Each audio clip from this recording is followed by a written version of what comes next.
Zona Informasi News.com melaporkan di kediaman Lembaga Badan Hukum Delik Hukum Negara Auditor Riset Advokat. Saya wawancara dengan Bapak Ketua SAR, Bapak Lukman.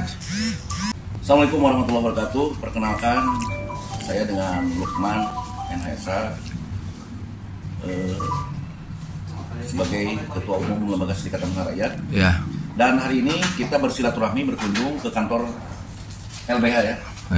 Dimana ini secara emosional dengan Pak Ketua Pak Iwan sudah hubungan baik, bahkan sudah menjadi bagian daripada keluarga. Tentunya ada prinsip-prinsip yang sama.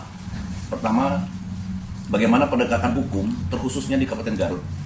Yang kedua, terkait dengan Undang-Undang 45, di mana fakir miskin dijamin oleh negara.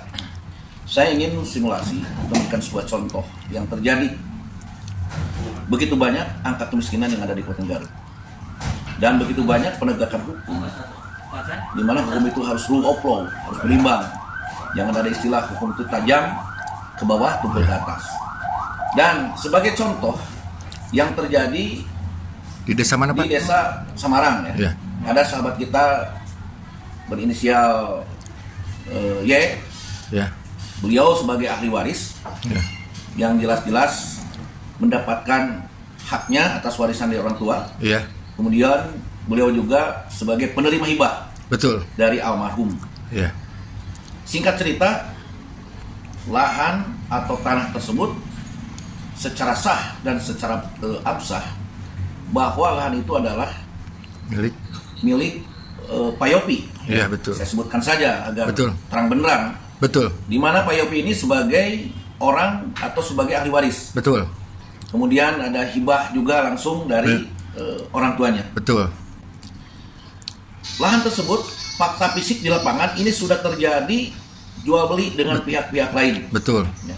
Sementara di satu sisi jelas proses persidangan, proses pelaporan, bahkan sampai ingkrah dari pengadilan. Iya, betul. Di mana oknum-oknum baik itu di desa, kemudian kecamatan dan sebagainya. Ya, betul. Tentunya harus mengetahui. Betul. Harus memahami. Betul. Tidak ada yang namanya lahan terjadi di saat di saat proses persidangan ataupun proses pelaporan tidak boleh terjadi jual beli lahan atau tanah tersebut. Betul. Nah, hari ini kami sebagai Ketua Umum Serikat Amanah Rakyat cukup prihatin ya. Ya, betul. Terhadap oknum-oknum yang tidak mengindahkan, terhadap oknum-oknum yang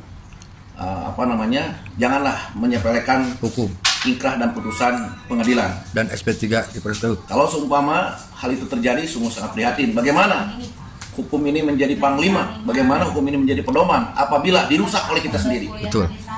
Hari ini mudah-mudahan kami bekerja sama, bermitra, berkolaborasi dengan LBH. Betul. Untuk menyampaikan suara-suara keadilan. Betul. Untuk menyampaikan bentuk-bentuk keadilan. Betul. Jangan lagi ada istilah hukum itu tajam ke bawah, tumpul ke atas. Betul.